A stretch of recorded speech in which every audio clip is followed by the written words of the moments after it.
Hello, all. All right, Zoe, how awesome is it to be from Atlanta right now?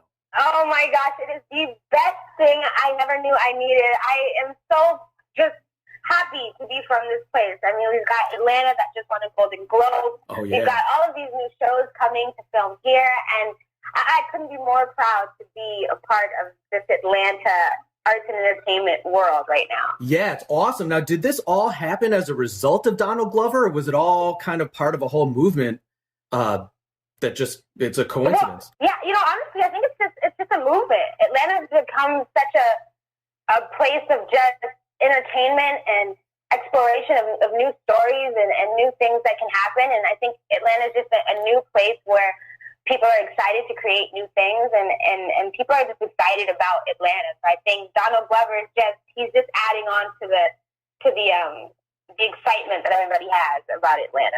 Oh yeah, totally. And I mean, everyone's excited about it over here, right? I think I had my fist in the air, like it was a Panther rally is in the middle of the Golden Globes, right? It's kind of crazy. And for those of you listening who don't actually know or aren't from the United States, it is Inauguration Day, and not that Donald Glover has pacified us any, right? Not that it's pacified us any, but man, it feels good. And Atlanta has always been a big music city, right? Like it's always been good on music, but this whole now television and movies are going there is just really cool. So congrats on getting into the quad. Yeah. I mean, so how did that come about? You know what? The quad came to me in a really crazy way.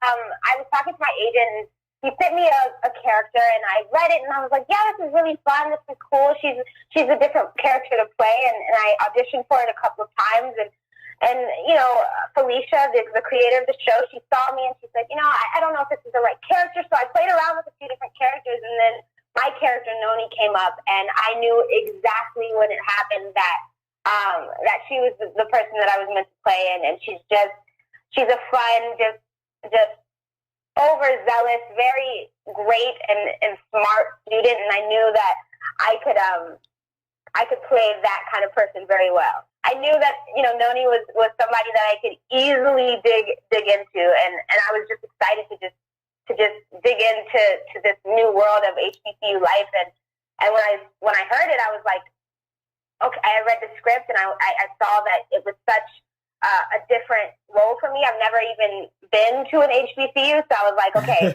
I've got to really do my research and figure out how I can make this close to me.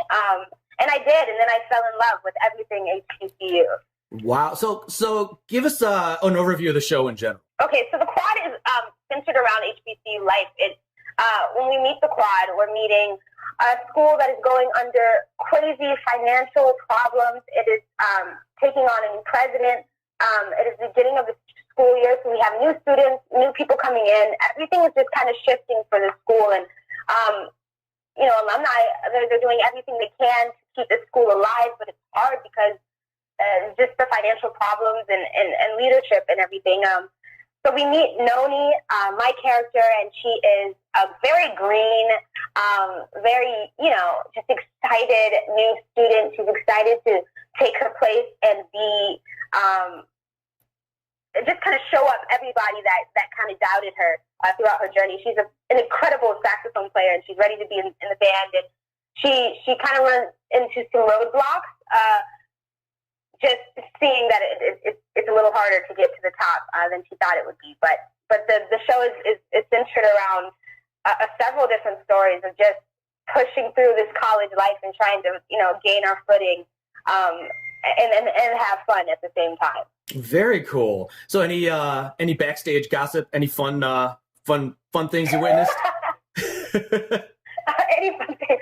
Honestly, me and the cast, we're very close knit, but I have,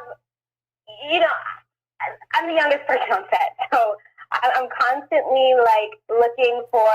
I feel like I'm kind of just the little sister to everybody, and I'm looking for boyfriends for everybody, making sure I'm the little matchmaker on set. So my best friend on the show, Emily Weaver, who's played by Erica Michelle, I'm constantly looking for a husband for her because I got to hook a sister up. But oh my gosh. Yeah, so I guess that's basically it. I'm kind of just meddling into her love life all the time, but You're so polite too. So no Jasmine Guy diva moments? Oh no, absolutely not. Honestly, it was so awesome working with her. She's so down to earth and so really.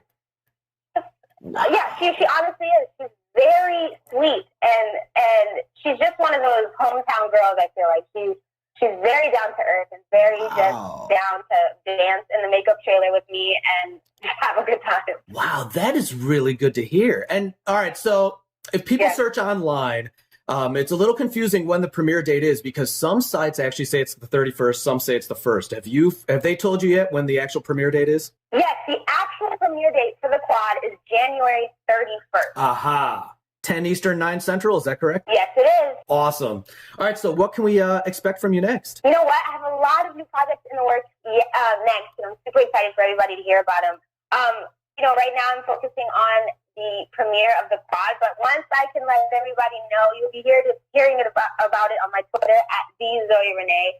I'm so excited for you guys to see everything that I've got going on. But so right now we're focusing on the quad, but in a few months you'll be hearing some news from me. So I'm really excited. All right, and you heard it. And keep checking her Twitter. Her Twitter is really entertaining, by the way, guys. I checked it last night, and it's super entertaining because she's great. I'm telling you, if you haven't seen her yet, and you will on the 31st, she is super cute. She's super cute, right? You'll fall in love with her at first sight. And her Twitter is really entertaining. Like it's you've got charm, you got character, and I like how down to earth and humble your Twitter is, but you still talk about real issues, which is great. You're not talking about makeup and hair, right? Which a lot of actresses do. You're actually talking about social things that we all think about, but necessarily don't have the freedom to tweet about, right? So I think it's great. Well, thank you so much. I've been so blessed to be around so many powerful and moving women, and I think I'm trying to do my part in spreading the word and also being entertaining in myself at the same time. So hopefully I can entertain you guys on Twitter and Instagram and all that stuff. I'm working on both of those, my social media, just getting out there and stuff, but I'm really excited for you guys to see all of the tweets that I embarrassingly tweet out. Pay close attention.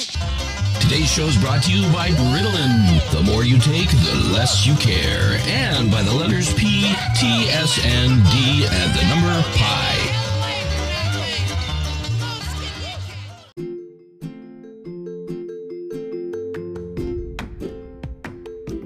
So, just in case you didn't know yet, you are listening to Latindian Style, the podcast. And I'm your host, Anand Bhatt, tu Latindio. So keep listening. We're going to have some fun.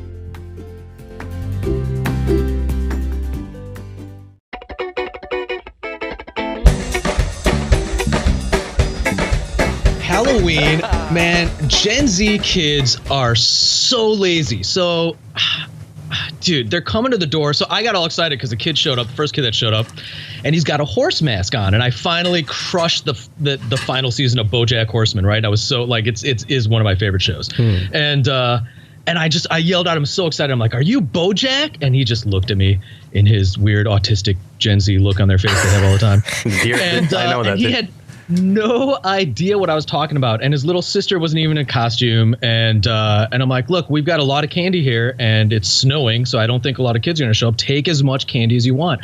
So not only is there no trick or treat, there's no costumes for the whole bunch of kids. They don't really even want the candy. I think their parents are just forcing them out. I just think Gen Z kids sit around and stare at the wall all day. All right, let's attack that look first of all. That look that someone's giving is like, I'm going to look everywhere but at you to demonstrate how uncomfortable I am with what's happening right now, right? But if you had 100 of these people in a room not looking at each other, demonstrating how uncomfortable they are, and then nobody's really telling each other anything, you just have a bunch of people really confused in a room looking all over the place except at each other, right? Like now. Like now. Yeah, unfortunately, every one of those kids is a CEO of an app, though. This Halloween, we hid, literally. I don't know, ever since Sam left home, it's not fun, right? When I was a kid, I'd go out for Halloween, and there was always the couple of the old lady and the old man that were all excited to ask you what your costume was, which was depressing if they couldn't figure it out.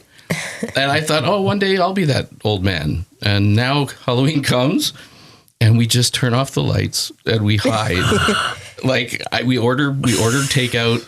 We hide in the living room with all the lights off. Say it isn't so. That's and terrible. pretend that there's nobody home. I know I know it is terrible, but I'm grouchy this time of year. I was an unwed zombie dropout mother for Halloween. I had a cheerleader costume on.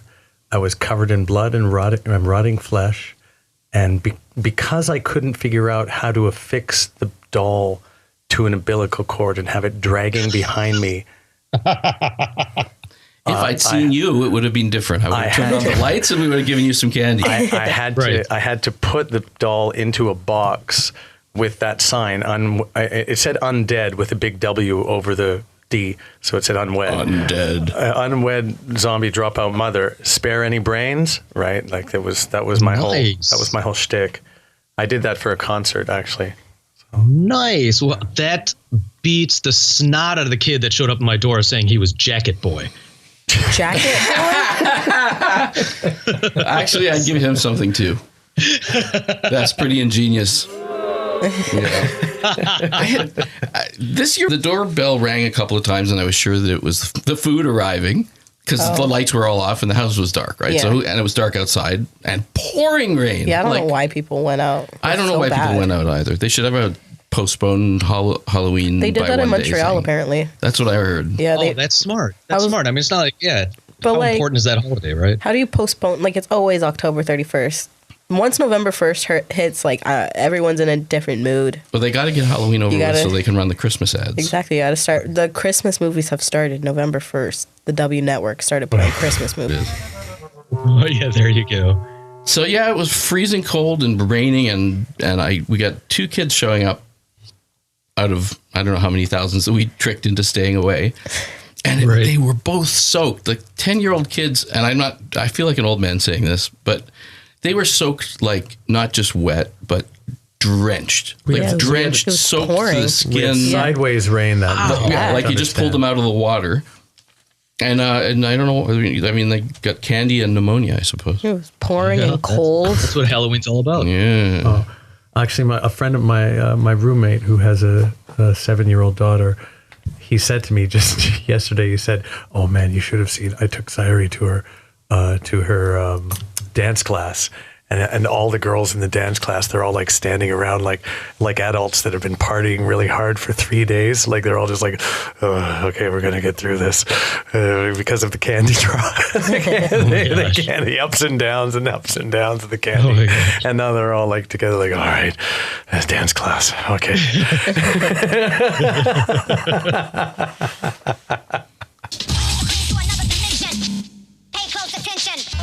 Today's show is brought to you by Ritalin. The more you take, the less you care. And by the letters P, T, S, and D, and the number pi.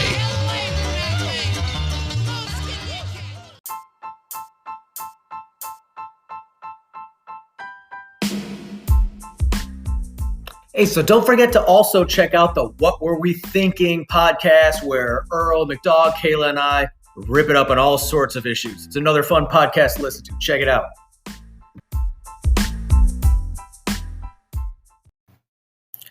All right. Now, as usual, please do check out my artist profile on Spotify. Follow and let me know what you think. I look forward to hanging out with you again. Love you guys.